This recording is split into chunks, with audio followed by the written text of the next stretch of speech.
Oh, yeah. Doon sa labas ang repair shop namin. May dumating. Ano yun, maaga pa. Sabi nung dumating.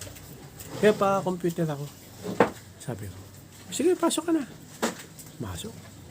Tapos sabi nung mag-computer, pwede bang manood dito ng YouTube? Sabi ko, wala man, pwede. Sabi nung player.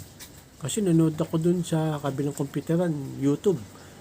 Sabi nung bawal daw. Kasi maglalag daw yung mga naglalaro. Sabi ko, pwede manood ng YouTube basta isang tab lang. Ibig sabihin, isa lang pinapanood mo, wag yung maraming YouTube. Sabi nung, isa lang naman papanoorin ko eh. Pwede ba? Baka umangal yung mga maglalaro mamaya kasi nanonood akong YouTube. Hindi, akong bahala. Tsaka medyo mabilis na may internet namin. PLDT fiber kami. 100 Mbps. Sabi ko, okay, sige. Dito na ako sa may PC2. Sabi ko, sige, puno siya. Sabi nung pwede ba lagay mo sa YouTube? Hindi pa masyado marunong eh. Sabi ko, sige. Teka, buksan ko yan, PC2. Buksan ko. Open ko. Pag-open ng PC, sabi ko, i-open ko lang doon yan sa may loob namin. Nandun kasi yung server niya. Hintayin mo na lang. Sabi nung player. Sige. Pwedeng palagay mo sa sa mga Tagalog na movie. Sabi ko, Tagalog na movie. Anong Tagalog na movie? Kasi marami. Sabi nung, sa FPJ, ganyan. Sabi ko, okay, sige. Teka lang. Tana ako rito.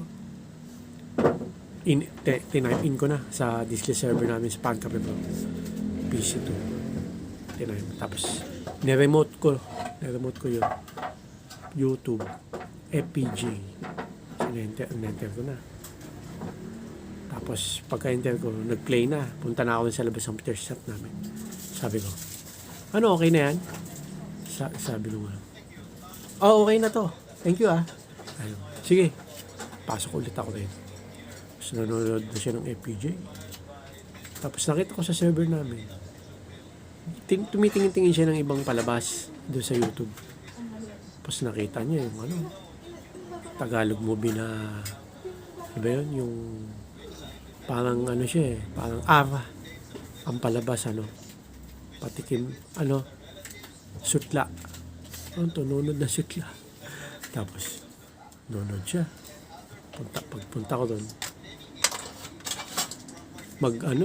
hawak pa yung dito, maglululo